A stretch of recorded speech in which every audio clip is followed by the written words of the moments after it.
Hi, my name is Lauren Rosenfeld. I'm a natural science illustrator and conceptual artist based out of Norman. Today I'm speaking with Dr. Carrie Evenson, the Stormwater Program Manager for the City of Norman. Today we're going to discuss stormwater quality. Thanks so much, Dr. Evenson, for being with us today. Thank you, Lauren. I really appreciate you asking. Of course. So my first question for you is if you can briefly describe what stormwater is and how it affects the public. Okay, so stormwater is the water that runs off our roofs, yards, and driveways and runs down streets and curb lines and enters into creeks and streams without any treatment. So as it's flowing from your house down your downspouts and across your driveways or across your yard, it flows into a nearest stormwater infrastructure. It could be an inlet, it could be a flume, it could be a lot of different things. But as it's flowing, it picks up the things that are on the ground. So it could be trash, it could be motor oil, it could be fertilizers or pesticides. There's lots of things that it can pick up. And what people don't often understand about stormwater is it doesn't get treated like the water does that goes down your sink or goes that you flush down your toilet. It goes right out into a creek or a stream without any treatment. So it takes all of that pollution with it. What are some things people in our audience can do to protect stormwater quality? So there are lots of things that people can do on a daily basis to protect stormwater quality. So we talked about some of the pollutants like fertilizers, pesticides, things like that. Some of the things that people can do is apply less or follow the manufacturer's directions when they're applying fertilizers or pesticides. In Norman, we actually have an ordinance that restricts the use of phosphorus-containing fertilizer on your property. If you're going to use it, it either needs to be from an organic fertilizer, like a compost, or you need to do a soil test and only apply the amount of phosphorus that your soil actually needs. And most of the time, just mulching your grass clippings is enough to provide the nutrients that your yard needs to continue to be green year-round, or at least during the growing season. Other things that people can do, definitely picking up after your pet. When you take your dog on a walk, you really need to clean that up. A lot of people say, well, isn't that just like cattle manure or something like that? It's natural, it'd be okay to be there. It's really not. It has a lot of harmful bacteria in it. It's got a lot of nutrients in it. And it's really better to pick that up and dispose of it properly. And then there's just dealing with daily trash. Don't throw cigarette butts out the window. Pick up trash. Volunteer. We have cleanup events all the time, and we would love to have people come and help us make a difference in our community. That's wonderful. So the Norman Central Library has a diverse prairie landscape and several green stormwater infrastructure features. This landscape is out of the norm for urban areas. However, it certainly has a beneficial purpose when it comes to stormwater quality. Can you tell us a bit about runoff and the importance of infiltration in lawns and other landscaping? Absolutely. It's really important to have things in your landscape that will slow water down. Traditionally, our thoughts on stormwater have been to get it away from our houses and our businesses as quick as possible. And so we put a lot of concrete and other structures in to move that water faster.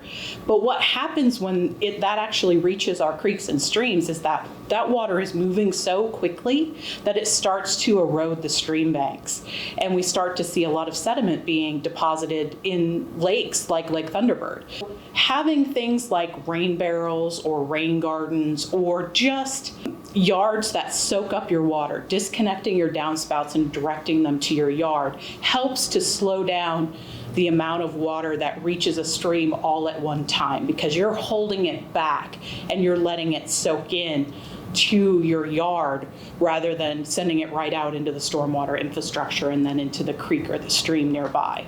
So can you share some information about Adopt a Spot and how this will help stormwater quality in Norman? Absolutely. So Adopt a Spot is a program that's currently under development by the city, and we are looking at a system basically to allow individuals, groups, neighborhoods to adopt nearby stormwater infrastructure. That could be a drainage channel or a flume in your neighborhood. It could be an inlet that's right outside your house. And basically, you would adopt it like you would adopt a park or adopt a street, and be willing to clean it periodically. As everybody probably knows from the recent ice storms and other events, hailstorms that we've had, when we have a lot of tree debris that ends up on the ground, the next time it rains, it ends up on that grate. And there are thousands of stormwater inlets across the city. And we don't have enough folks to be able to really maintain them right after a storm and get them all cleared within, a few days of the storm. It usually takes us months before we get all of that debris off those inlets. But if we have community assistance, then that makes our jobs much easier, and it makes sure that our system is operating efficiently and we're keeping all of that debris out of our creeks and streams. So when it comes to individuals' lawns and neighborhoods, for those who would like to make a positive difference in stormwater quality, what would you suggest they do to get started? So if you're looking to get started and to try to make a difference in stormwater quality at your house, the first thing I would consider is just disconnecting your downspouts. That's one of the easiest things. And when I say disconnecting your downspouts, I don't mean taking them off your gutter system and not having them. What I mean is directing them to grassy areas rather than to your driveway. Often, especially if you look at your front downspouts, they're directed right onto the concrete so that it flows right off your property and into the street. If you just turn those and direct those to your yard and allow that water to soak in the grassy areas, then that helps to slow down all of that water flow and keeps it all from reaching the stream at the same time. If you want to go a little bit further, you can look at installing rain barrels. The city of Norman doesn't have any restrictions on the use of rain barrels. You can have as many as you'd like. You can hook multiple barrels up together and collect a lot of water if you want to irrigate a garden or your lawn with it.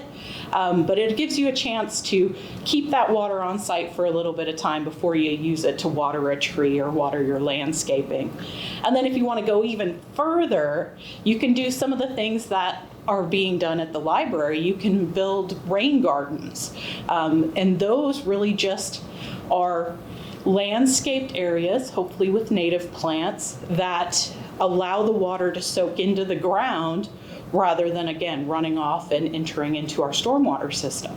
My last question for you today is if you would share with us the purpose of the Artful Inlets project. Okay, so the Artful Inlets project is a project that the City of Norman Stormwater Division, Norman Arts Council and Public Arts Board started in 2019. Where the purpose of the program is really to bring a positive view to stormwater infrastructure.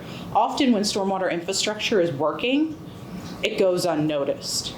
Because it's doing its job. It's taking the water away from your house or away from your business, and you don't notice it. You notice it when it's not working and you're seeing water building up either near your house or hopefully not in your house. But when you see flooding, that's usually when there's something going on with the infrastructure. We wanted to bring a positive light to stormwater infrastructure in a creative way. We developed this program where artists can paint a stormwater-related message around an inlet. So we have a piece of art that surrounds our infrastructure and brings positive attention to it. We now have 15 along Main Street and up Jones Avenue, from Webster to Porter on Main Street, and then from Main Street all the way up to Beale Street on Jones, we have 15 different stormwater infrastructure pieces painted, and they're beautiful and they're so diverse. And we actually have a website and several videos that explain the program and show you what those are and allow people to actually go do an art walk and go view all the stormwater Artful Inlets. Well, that's a wonderful program, and I'll have to check it out. Absolutely.